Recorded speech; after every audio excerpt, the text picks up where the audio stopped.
Hi, it's Jim Owens with Performance Strategies Group. A little message this week about networking and about how leaders and salespeople can network more effectively, more productively, and protect their time and energy. We're approaching the holidays when there will be countless events where you will have the opportunity to go and meet people and see people and socialize. But we talk to folks about how to protect your time and energy in ways that make it more productive.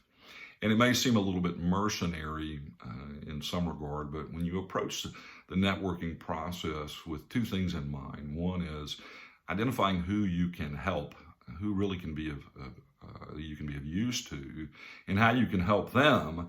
You can distinguish yourself in those activities. It's awkward sometimes to walk into a room of people where you may know half a dozen people and there are 100 people in the room, but you're trying to walk in and break into conversations just gently, and there's an art to that.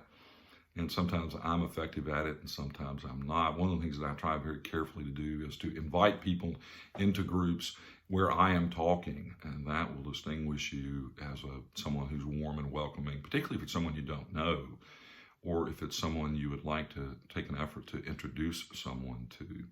And that's one of the things that I will do when I'm in networking in organizations like this, is both ask people how I can help them in their networking efforts and inviting people into these groups. Now, before I go any further, I want to tell you a little bit of a story in this mutual disclosure spirit that I had this past week and experienced in Northern Virginia, where I'd been invited to a charity event sponsored by a large bank in the Metro DC area. And I have a strategy with my business card. So you can't really tell by the video, but I have a very specific kind of card. It's heavier in stock, and it's something that I've just invested a little more money in that I think distinguishes the quality of my card so that it kind of sticks out in the stack that other people might be collecting. And when I see someone walking through a room that's alone, I will oftentimes walk up to them and just introduce myself. And I saw a very attractively dressed woman, and I know what you're thinking. I was just trying to meet somebody, and that was not the case. But I was just trying to meet someone who looked like she was frankly a little bit lost and was looking for the next group. So I walked up to her and I said, "Hi, my name's Jim Owens, and I bet you can't guess where I'm from." And she smiled. Obviously, my southern accent stands out in the Metro DC area. And we chatted for a little bit, found out she was a real estate agent, found out what she did, specialized in commercial real estate in the Tysons Corner, Virginia area. We had a nice chat. We agreed to exchange cards. And I have a strategy. Another thing we talk to people about is keeping your business cards in your left-hand coat pocket that are yours, and putting the ones you receive in your right-hand coat or pants pocket, or having some strategy to keep up with it so that you're not thumbing through cards trying to figure out if you're going to give away someone else's card, or if you've got one that you've written on or somebody else has written on, or that sort of thing. So I reach into my left-hand coat pocket and I pull out a card and I hand it to her. And she takes the card and she looks down at it and she goes, "Oh my." And I didn't realize what she was doing. And I looked at it and I realized I'd given her my hotel room key to the Hilton Garden Inn. And I said, "I'm going to need that back." And she said, "Oh, no." And she was having fun at this point, and she was grinning from ear to ear. And she said, I think I'm going to keep this."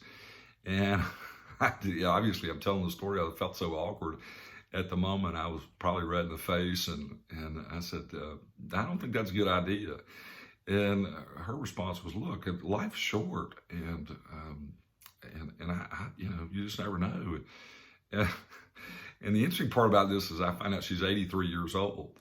And so ultimately, she gave me her business card, gave me my card back to my room, and then took one of my business cards. And so awkward moments happen, and that's one of the things that when we work with leaders and salespeople in coaching networking, we have a mutual disclosure thing where we try to share both victories and defeats or awkward moments and learn from them, debrief about them. And so that's a mistake hopefully I won't make again. I'll make sure that my key card goes into another pocket and not where my business cards are. So the rest of the evening amounts to me doing a couple of things. One is asking a few people who they could introduce me to, that once I'd gotten there, I'd kind of figured out who were some people that I'd like to know and I thought I could help. And you'd be surprised at how willing people are to introduce you to other people. They're flattered. They want to be helpful, but if you ask the same in return, and really focus on how you can help someone else, you'll find yourself being much more effective as a networker. If you have the list of names of people that are going to be present at this meeting ahead of time, you're able to really plan your time and maybe spend 45 minutes to an hour an event rather than simply spending an hour and a half wandering around, maybe collecting business cards, maybe not.